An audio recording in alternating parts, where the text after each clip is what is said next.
Chūmon. Chūmon onegaishimasu. Think of a Japanese sentence not as a rigid wall, but as a train. Each car carries a specific meaning, and they are linked together by special glues we call particles. To get your delicious meal, we use this specific structure. Polite attention getter, plus the object, plus the magic request. In Japanese, we often drop the I or you because it's already understood. It's like a minimalist painting. We only include what is necessary. Here, Chūmon is the cargo, and onegaishimasu is the engine pulling the train toward your stomach. Sumimasen is arguably the most powerful word in Japan. It is a social lubricant. It functions as, excuse me, thank you, and I'm sorry, all at once. By starting with this, you are telling the waiter, I am aware you are busy, and I am sorry to interrupt, but may I have your time? You might wonder, what if I say it and they still don't come? In Japan, we have a concept called kuki o yomun, which literally means reading the air. It means being sensitive to the situation. 1. The volume. You don't need to yell. A clear, crisp sumimasen, with a slight hand raise, fingers together, like a salute to the side, is the standard. 2. The timing. Wait for a seam in the waiter's movement. If they are carrying 3 hot bowls of soup, wait until they set them down. That is when the air is open for your request. 3. The call button. Look closely at your table. Many modern Japanese restaurants have a small wireless buzzer. If you see one, you don't need to use your voice at all, just press the button, and the sumimasen is done for you electronically. Learning a language is about more than just passing a test. It is about building a bridge between your world and another. When you say sumimasen, Chūmon onegaishimasu, you aren't just ordering food, you are showing respect for Japanese etiquette. You are no longer a stranger, you are a guest who speaks the language of the heart. Now, have you ever noticed that in Japanese, sometimes a word just vanishes? You look at your textbook and see a perfect, long sentence. Then, you step into a bustling cafe in Kyoto, and you hear something shorter, snappier, and faster. Today's mystery, the difference between 注文お願いします。注文をお願いします。 It's the battle of the invisible thread.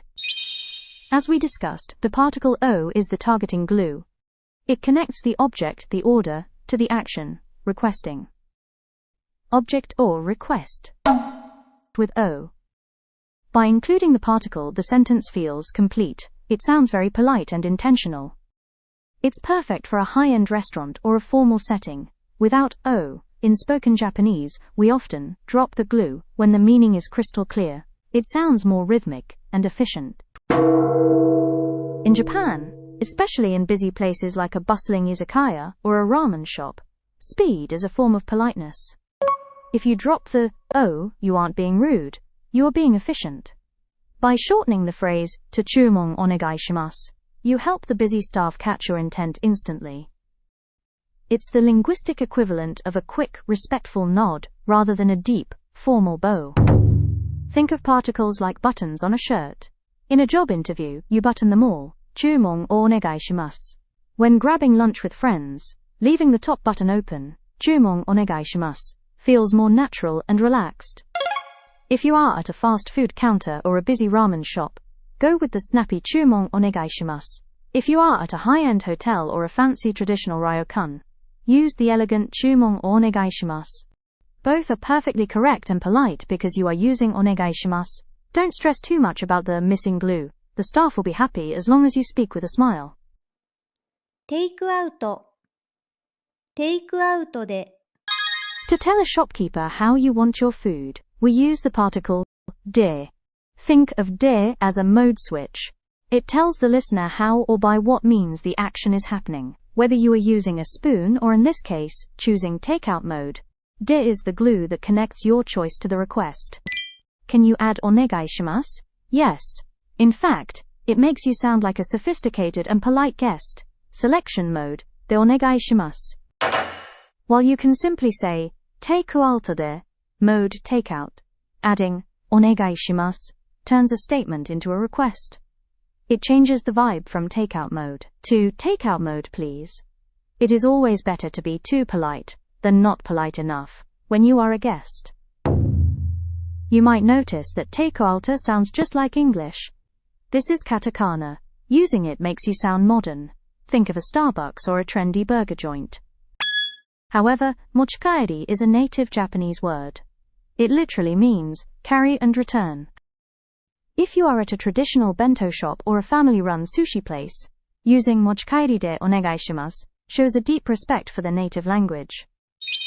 It feels warm and grounded. If you're at a modern Instagrammable cafe, Teikuauto de onegaishimasu fits the vibe perfectly. Whether you choose the modern Teikuauto or the classic mochikaeri, remember that the bridge de and the magic word onegaishimasu are your best friends. They make your Japanese flow like a smooth river. Next time you're at a convenience store or a cafe, try saying it out loud. Feel the difference in the air when you add that polite onegaishimasu at the end. You'll see the staff brighten up immediately. Îto-in. Îto-inで Just like our previous lesson, we are going to use our mode switch particle de. Remember, de tells the listener where or how the action is happening. If you are staying inside, you are switching your location mode to the shop's interior. Location mode de onegaishimasu. Tennai is a beautiful word. Ten means shop, and nai means inside or within. When you use this word, you are acknowledging the space the shopkeeper has created for you. It's like saying, I'd love to be within your world for a while. In Japan, choosing between to go and eat in isn't just about where you sit. It's actually a math problem. Since 2019, Japan has a two-tier consumption tax system. Takeout, 8% tax, standard. Eat-in, 10% tax, because you are using the shop's facilities. This is why the staff will often ask you very clearly, 店内でお召し上がりですか? Will you eat inside? They aren't being nosy, they are being honest. By answering clearly with 店内でお願いします, you are helping them follow the rules and showing that you are a responsible guest. Now you have the full set. You can go anywhere, from a bustling Tokyo burger joint to a quiet tea house in Kanazawa, and confidently decide whether to take out or stay in. Take out, 持ち帰りでお願いします. Stay in, 店内でお願いします. Your voice is the key that opens the door to Japanese hospitality, or omotenashi. Don't be afraid to use it.